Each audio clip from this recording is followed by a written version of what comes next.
for to live in this situation that I'm in? Why would you handpick me to wear glasses? Why would you handpick me to have a body shape like I do? Because he said you're chosen for a certain purpose and for a certain reason. Have y'all ever noticed that? You know when you go to the store and there's items, but they come in different colors, they come in different shapes, they come in different sizes. Why is that? Why do we get so many choices in the store? Anybody know? Come on. You bet it. Why are there so many choices in the store? When you go in the store, couldn't Walmart just have one of everything in red? Would you keep shopping in Walmart? No, because there's choices. And so when you go in there, you want a certain thing, correct? And so you're chosen and you're set apart because there's something in you that's purposeful that God needs to do with you, right? So if my testimony is that I was abused when I was 12 years old and I lost my virginity at 12, I can speak to someone who lost their virginity, right? But someone who hasn't lost it until they were 36, can they talk to me? Can they understand what I've been through? No, so I'm chosen and I'm set apart. And so I had to look at it differently because I was ashamed. I said, listen, I'm the cute girl. I'm not going to get saved to tell people that I lost my virginity at 12. Because that's not churchy, right? The churchy thing is to say I was a virgin all my life. Didn't have sex till I got married. But that's a lie. Because the enemy tricked me. And when he came in, like we talked about open doors last night, there was an open door that happened at 12 years old where I was rejected. I was rejected by church. And so the first thing I turned to was what the enemy said to me. And he said, well, if the church doesn't want you, I'll take you.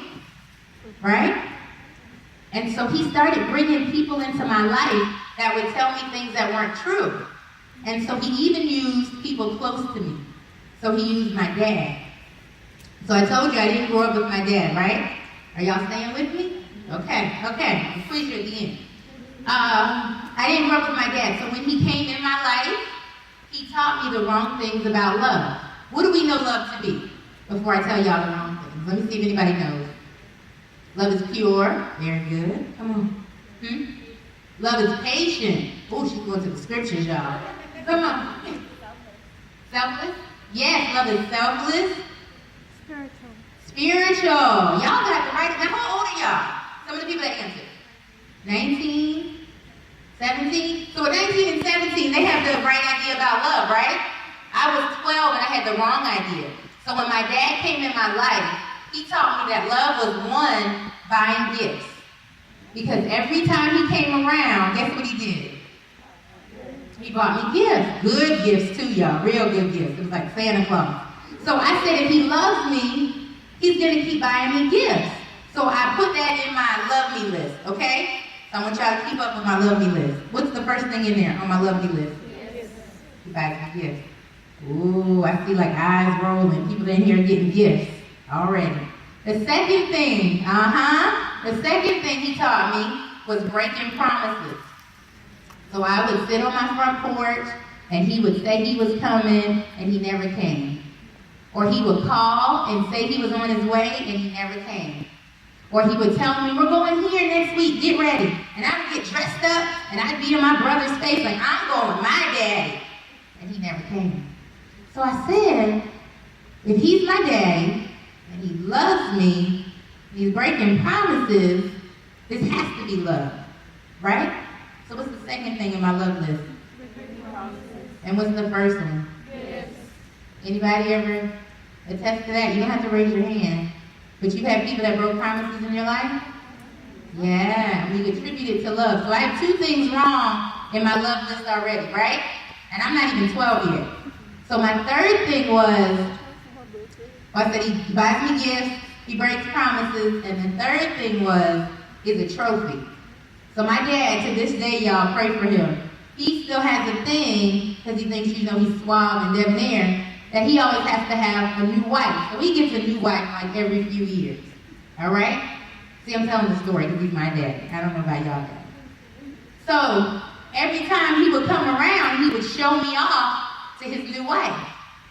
And now I'm thinking, this is so cool. I'm a trophy. This is love. This is the best thing in the world. And he would brag on me. He would say how beautiful I was. And he had gifts on me. So I was like this little treasured princess doll walking around.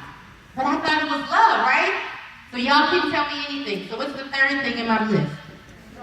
A trophy. Anybody ever been a trophy? Ooh, don't raise your hand. Don't raise your hand. I know how it is in high school and middle school. You want to be a trophy, and that football player likes you, or that baseball player likes you, and now you're a trophy, right? So the three things, see, when I start seeing eyes rolling, I know y'all are thinking, the three things that I learned about love that were wrong at 12 years old was that he was supposed to buy me gifts, right? Give me another one. Great promises, and what else? Trophy. And so guess what happened the first time somebody did all those things? He loves me. Yay! Y'all was looking at me crazy, but that's what I thought, right?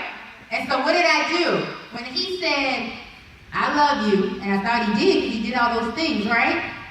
What am I supposed to do for him? What did I think I was supposed to do for him? And how do you love somebody back? What does the world teach us? The way to love somebody back? Sex. Oh my gosh. Nobody wants to say the word. Sex. Yes. Right? Nobody wants to say it. Y'all didn't want to hear the Christian girl say it on the altar chair. I'm probably going to burn up. No. You can say sex. Because the world is saying it, right? Beyonce's saying it. Would she come in here and be like, I'm not going to talk about sex? No. She don't come in here in a cat suit and do something else, right? Come on, is that the truth? So at 12, I did it.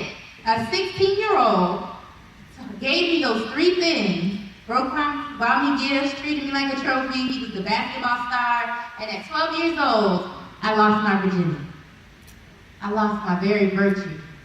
My inside, my nature, my little girl, I lost it in 10 minutes in someone else's bed, and it was the worst thing that ever happened to me. And so, how did I get there, right? How did that open door happen? I had a mom, I had a dad. I wasn't looking for it, right? But it happened. Because the open door comes in through the enemy. And so my mom didn't talk about sex. She was in church. So we don't talk about sex. It just doesn't happen. You just don't do it. You pray for it to go away and it goes away. It doesn't go away. Right? And so at 12, I wasn't even looking for that. But because the door was open and I had the rejection, it came in. So I'm going to teach you guys about open doors, because when a door is open, spirits come in. Right? Some people were talking last night about rejection, about bitterness, about pain. So it's not, the surface is my dad didn't treat me right. He didn't love me. That could be my excuse. But that was an open door for other things to come in. And so at 12, when you lose your virginity, who do you tell? Nobody. You don't tell your parents. You don't tell anybody else. I didn't even want to talk about it, and the 16-year-old dumped me 2 weeks later, y'all. Can you believe that? After I gave up all I had to give, he left me. Right? But he wasn't there for me, was he? He was there for that 10 minutes of pleasure, because I know we're going to talk about sex later, but what are men? What do men do? They have male body parts. What do their body parts do? They give out or they give in? What do men do? Men give out. Come on, y'all. I know y'all talk about sex. Men give out. Right? But we take what? In. Come on, ladies. That's basic. We know time. Right? So we're going to do a quick demonstration. I'm going to be the man. Come on, give me a couple girls. Anybody stand up. You don't have to do anything extra. Come on, give me like 3 or 4 girls. Clap for it. There you go. Clap for it.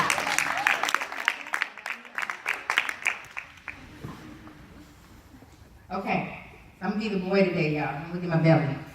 So, we talked about men giving out, right? So I'm this macho man, and I see this fine girl.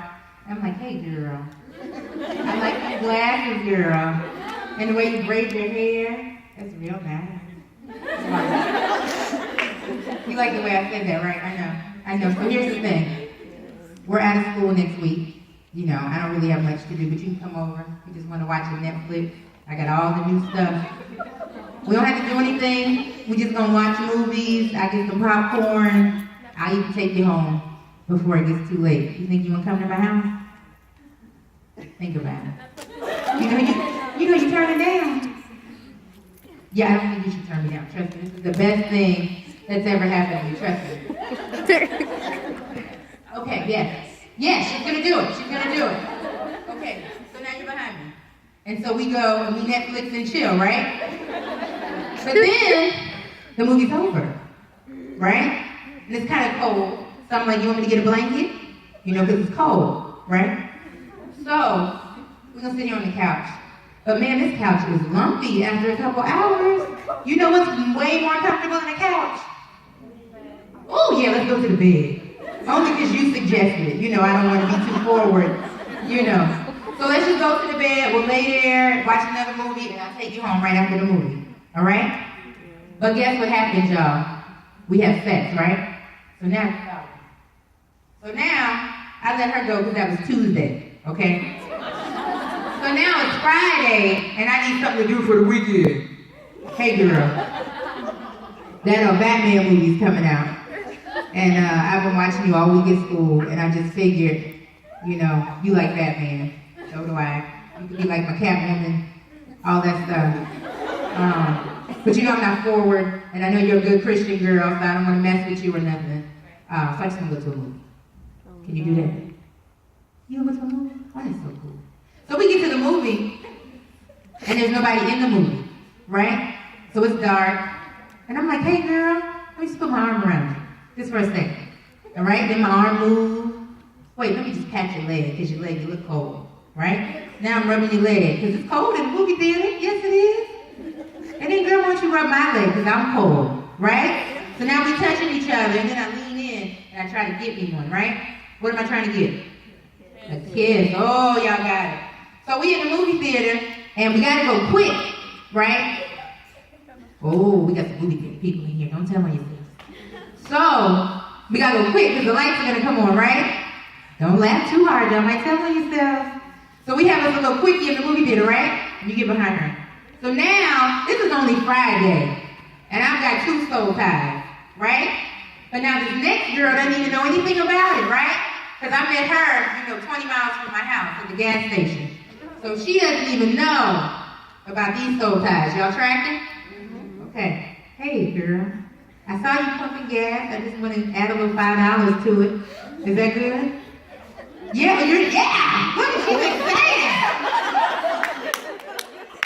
That was only for $5. Y'all pray for her. Somebody got $5 so she don't get it from the gas station man? Okay. I'm sorry. Okay. Sorry. So where do you live? I can probably, just make sure you get back home safe because I'm a good guy. Just follow you home, make sure you're good. Are your parents home? You should tell me where you live. Trust me, look, I'm being safe. There's crazy guys out here. Just let me follow you home. If your parents aren't home, it's real safe. Trust me. You let me follow you home? Listen, I'm gonna be out here begging for you, but I'm saying you're pretty. I'm trying to follow you home.